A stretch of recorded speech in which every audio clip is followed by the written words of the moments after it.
Hello మా video నచ్చిందా వెంటనే లైక్ అండ్ కామెంట్ చేయండి. ఇంకా మా Andhra Vilas movie news channel కు సబ్స్క్రైబ్ చేసి నూతన వీడియోల కోసం బెల్ ఐకాన్ కిరణ్ అబ్బవరం, యుక్తి తరేజా జంటగా నటిస్తున్న రామ్ చిత్రం ట్రైలర్ విడుదలైంది. జైన్స్ నాని దర్శకత్వంలో తెరకెక్కిన ఈ సినిమా అక్టోబర్ 17న ప్రేక్షకుల ముందుకు రానుంది. టీజర్, గ్లింప్స్, పాటలతో అంచనాలను పెంచిన ఈ చిత్రం ట్రైలర్తో మరింత ఆసక్తిని రేకెత్తించింది. కిరణ్ అబ్బవరం, యుక్తి తరేజా జంటగా తెరకెక్కుతున్న cinema Ram.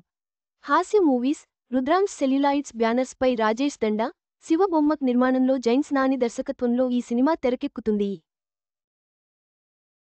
Ram cinema October 17న రిలీజ్ కానుంది. ఇప్పటికే ఈ సినిమా నుంచి టీజర్, గ్లింప్స్, సాంగ్స్ రిలీజ్ చేసి అంచనాలు నెలకొల్పారు. తాజాగా రామ్ సినిమా ట్రైలర్ రిలీజ్ చేశారు. మీరు కూడా రామ్ ట్రైలర్ చూసేయండి. మొత్తంగా రామ్ ట్రైలర్ ప్రేక్షకులలో సినిమాపై భారీ అంచనాలను నెలకొల్పింది. కిరణ్ అబ్బవరం మార్క్ ఎంటర్టైనర్గా రానున్న ఈ చిత్రం అక్టోబర్ 17న విడుదల కానుంది. సినిమా ఎలాంటి విజయం సాధిస్తుందో చూడాలి.